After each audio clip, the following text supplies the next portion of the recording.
So, you want to start a business. Now what? What do I do about it? It sounds great, right? Working for myself, being in control of my time and attention, but I don't know what to expect or what to do. And there's a lot of noise out there on how to start. And quite honestly, a lot of it is bad advice and way too complicated.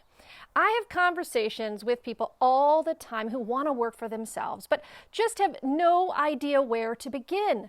With all the info out there, it's hard to weed through it. Add on the small business stories that are all about struggle, especially for brick and mortar businesses, and it's just a lot.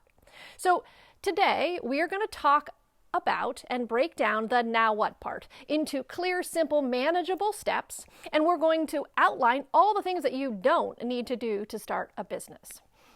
My name is Mary Ann Lombardi. I am an executive turned founder, author, mom, and former teacher. I help people build confidence and independence by earning a full-time income off of a part-time business. So you can work from home and spend more time with the people that you love and love your life again. If you enjoy these videos, please let us know in the comments, say something nice, and subscribe so you don't miss any one. Now, okay, let's just get into the meat of this and jump right in. First, let's talk about what a business is, okay? A business is simply a solution to a specific problem that a specific set of people are eager to pay you well for, okay? That's it. When you are starting a business, your only job is to prove that a specific set of people will pay for your solution to their problem. Everything else comes second. To do this, you need to, 1, find the problem. Number 2, get to know your specific set of people. And number 3, test the heck out of your solution.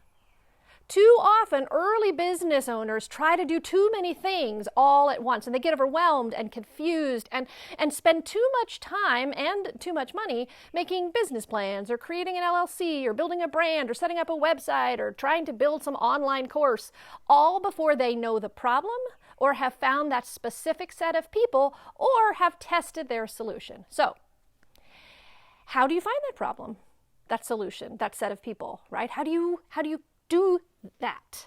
First, you start by focusing on the problems. You need to become problem aware. And being a problem solver is the name of the game in business. And too often, new entrepreneurs are focusing too much on their solution, right? The service or the product they're creating, and they're not spending enough time on the problem that the solution is going to solve.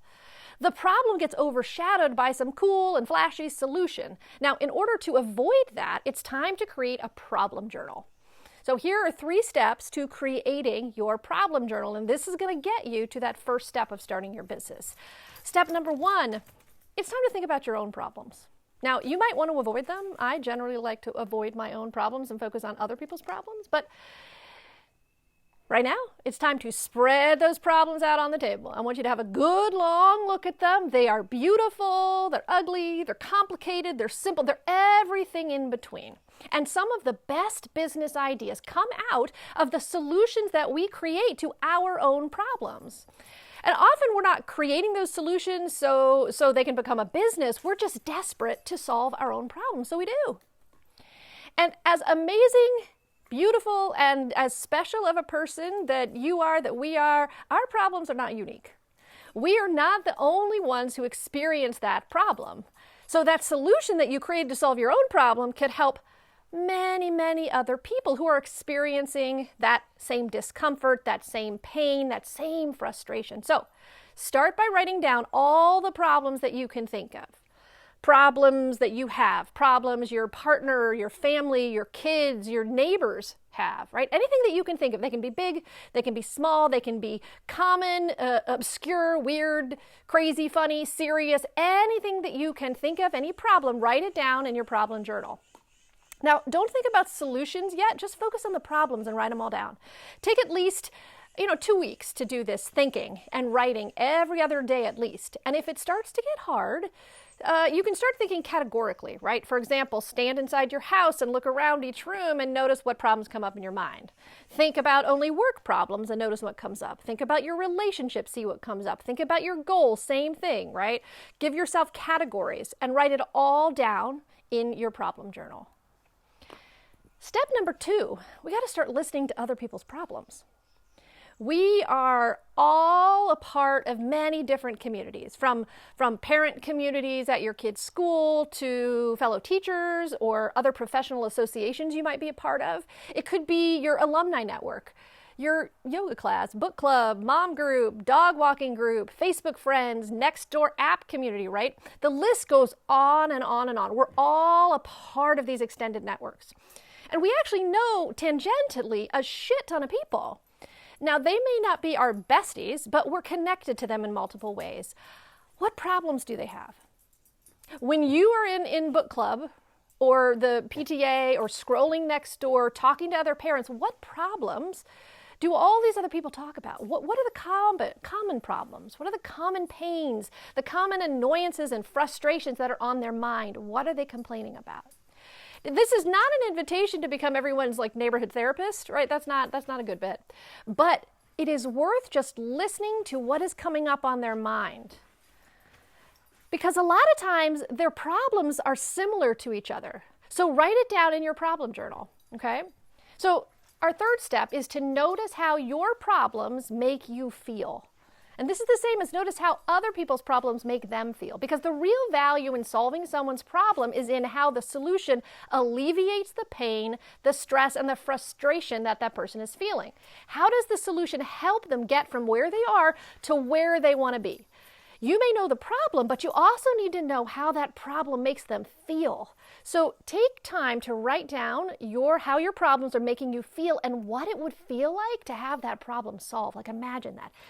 And think about the same thing regarding other people's problems, right? Because once you know the problems, how those problems make you feel, and how it would feel to have those problems solved, how amazing would that feel? Then you can move on to creating solutions and getting to know in more detail the people you're creating those solutions for. So that's how we get into the problem journal. Next, I want to talk really quickly about what you don't need to start a business. And there are a lot of things that you don't need to start a business, but we're going to focus on 3 of them. These are 3 things people tell you need, but you don't. And again, my goal is to make sure you get up and running fast, that you prepare yourself with the knowledge, the skills, and the tools necessary for you to succeed. Start making money quickly and build a strong foundation so your business is going to succeed long term. Remember, when you are starting a business, your only job is to prove that a specific set of people will pay for your solution to their problem. Everything else comes second. A business plan, a website, and building a brand are not necessary for you to do that. Let's talk about the business plan.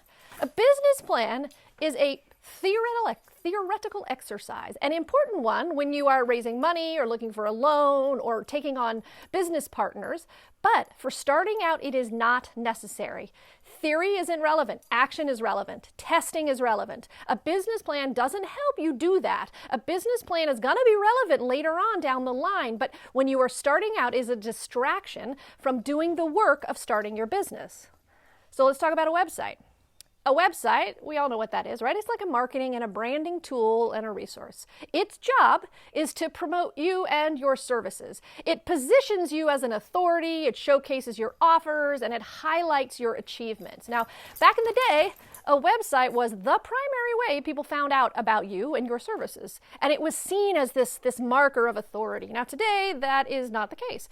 With social media, there are so many ways for you to connect and communicate with people, and you don't need a website to do that or to sell your services, because there are many other platforms that can do that. You can even do it from social media. The value of the website has gone down. Now, a website is partially about you, but it is mostly about your client, connecting with your client. If you don't know who that client is, what they want, and have validated how they want to receive your services, the website isn't that useful, and it gets confusing. So, also, when you're starting a business, it is a big waste of your time. Time you could be spending on proving that specific set of people will pay for your solution to their problem. So, skip the website. It is not necessary at this stage of your business. The third thing you don't really need is a brand, because your brand is not your business. Your business is the services or the products that you provide. Your brand helps people recognize, engage, connect with, understand and trust your business and trust you in the process. So your brand is going to help your business, absolutely. It comes out of your business and it is an important piece of your business growth. But if you don't know what your business is, who you are serving, why it matters to you and your client, and what your values are, building a strong and consistent brand is challenging. And too often, early business owners jump into this, mass posting content, creating brand boards and colors and jumping on all the social media platforms, going live, all the stuff that they're told to do to increase their followers and build a brand. Because they're told if they build a brand, clients and customers will come. This is not true. It is inefficient and it is exhausting. This doesn't mean that you won't have a social media presence, but it means you will grow it differently.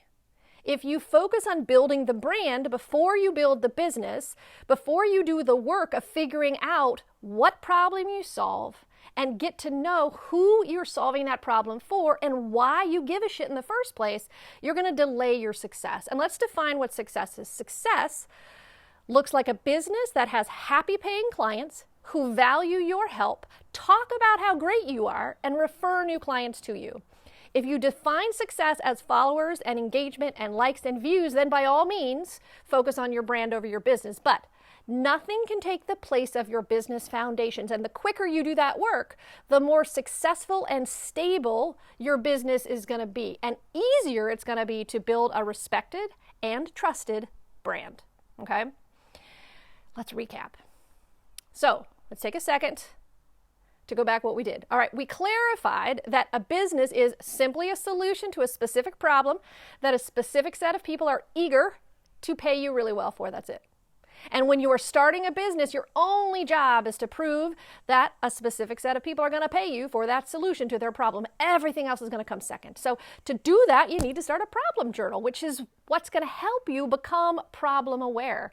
And we went through the 3 steps to creating that problem journal. Step 1 was to think about your own problems, Step 2 was to listen to other people's problems, figure those things out and write it all down. And step 3 was to notice how your problems make you feel, how they make other people feel like their problems too, right? And next we talked about 3 things you don't need to start a business. Those 3 being a business plan, a website, and a brand are not necessary for you to start a business. So let's get started on your problem journal. Right? Just get at it. Start writing down those problems and let me know how it goes, what problems you're discovering, which ones intrigue you the most. And if you like these videos, please subscribe where that button is, and go to our channel so you don't miss one. And I will see you again next week.